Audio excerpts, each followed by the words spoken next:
Welcome back, everybody, to the Houston Comedy Film Festival Uncut Edition. I am with the beautiful Ariana Padilla-Rogers. She is the finalist for the Houston Comedy Film Festival Best Teleplay finalist. Girl, let's talk about it. Let's talk about it. Because I'm all about the luxury, and I know it's a very interesting storyline. Would you like to share what Disappointing is about? Sure. Disappointing is a comedy series about three generations of Puerto Rican women who are living on the Jersey Shore, working class, and they're surrounded by a bunch of vacationing millionaires who are buying all their property up, and they have one last little bit of time to get themselves situated and get their family together and get all their priorities in line in order to save their only asset, which is this really, really, really not nice motel on the side of the beach. So they kind of have to work through a lot of differences, both personal and with each other and within the family, and sort of get themselves in a place where they can keep this hotel in the family. Yeah. What inspired you to write this? I I mean, I grew up in that place. I grew up on the Jersey Shore where, I come from a working class, hardworking family, and I would, be at my summer job and people would be on vacation. And, it definitely, you see the differences when people from out of town come in and, you notice your home changing. And, sometimes there are negative effects from your home changing and you kind of just have to roll with the punches. But like, is that always fair? So those kinds of things and my upbringing kind of influenced me to write this. And, my interest in, I guess, family comedies. I love a comedy, but I also love some family drama. So I wanted to combine the two. I love a little mess. So I wanted to combine all Oh, so those. you messy, you petty? I myself, I love to keep the peace, but I don't mind observing. I don't mind observing the Mhm. mess. So, Not an instigator, are you? oh no, no, I'm just a quiet observer. And I'm gonna write all about it. I'm a And quiet observer who's keeping it all up here. and I'm curious. So, Ariana, when it comes down to writing, was it a smooth process, or would you say it was fairly easy? Because I'm wondering, I know whenever you're writing the storyline, sometimes you do have some sort of obstacles where it's like, is this character, is this going in the right direction, or should I modify things? How has that been for you writing this? Did you come across any obstacles?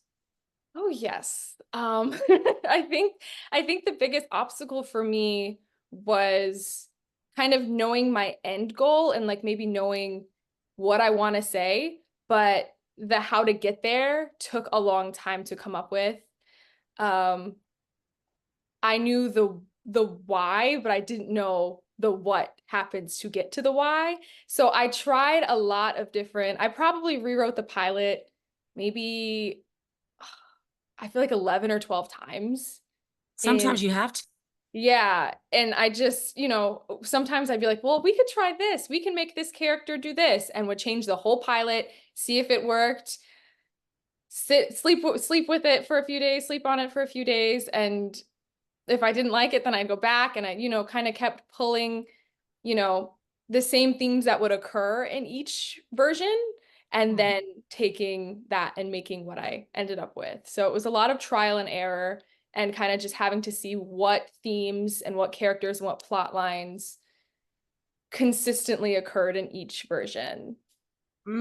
Question, because I know 12 times, that's a lot, and it does, sometimes you have to do that, but what made you feel like, okay, when did you decide I have to start completely over? Because you seem to, yes, it's hard, but it seems as though you're able to like let some things go, which I know certain screenwriters they struggle with. They're married to the material, you know? Yes. What made you be able to give it up, like to start all the way over? I had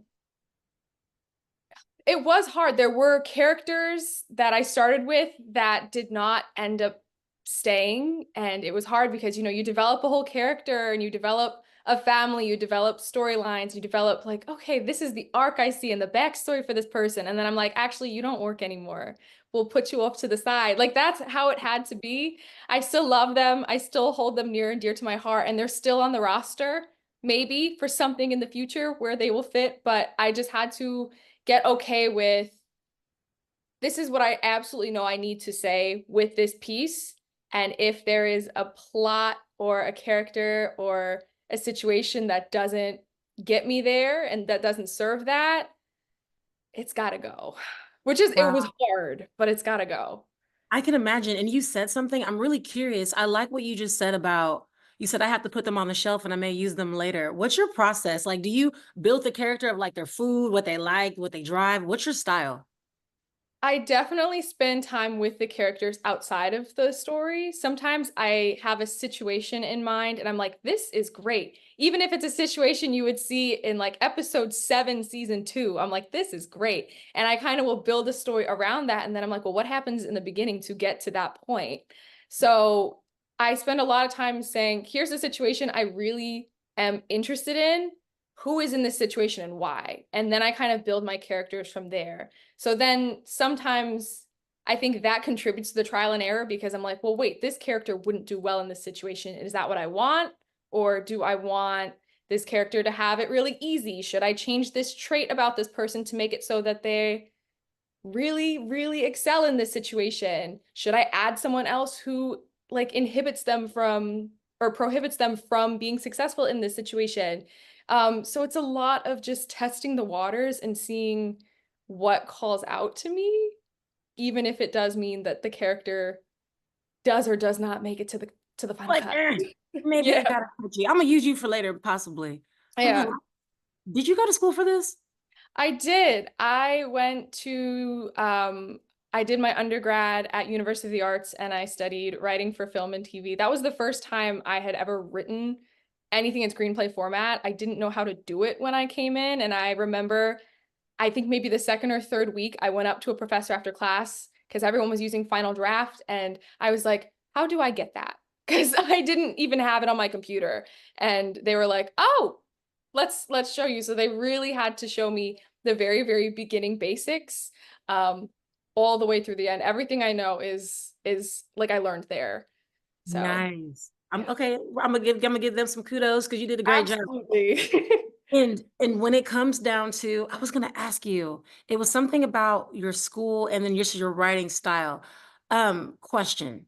Mhm. It's gonna come to me. I hate when I do this, but when it comes down to your goals and what you want to do with disappointing, what's your next steps? What are you looking for? That's like a really big thing. Because I know we had the festival and I know we're always going to have stuff all year round and I'm meeting people like crazy. Who are the best people that you're looking for that you want to work with? I would just love to work with people who are excited about a story like that and who understand that, you know, with comedy, there's also like harder stories to tell. With family, there's also silly stuff, and you can both be, um, you know, really comedic and really silly and really fun while also telling a story about something real and hard. And that there is a balance, and people who respect and honor that balance and honor that you need to laugh at harder things. Um, yeah, just someone who gets that vibe. I love Anybody. it. Yeah. When it comes to the types of content that you want to create, what do you want to put out into the world? I would love to be able to put out things that reflect like the honest parts of people. Definitely a lot comes from, growing up, I didn't really see a lot of people like me on TV. It's definitely getting better now. And now as I am an adult, I see it and I'm like, oh, this is a very unique story. And this is a story that isn't told very often, or these are characters that aren't really portrayed positively or properly. And now they're out there, which is really, really great.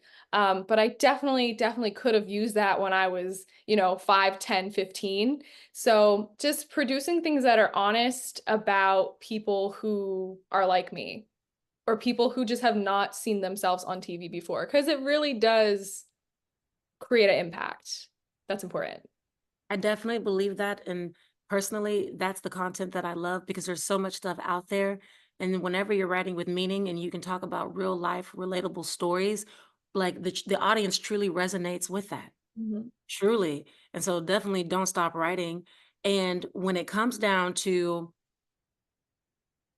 Anything that I haven't asked you, is there something that you would like to say to anybody that's watching? Because the people that are watching this and that are going to be watching this on Instagram and on YouTube, you may see have distributors, investors.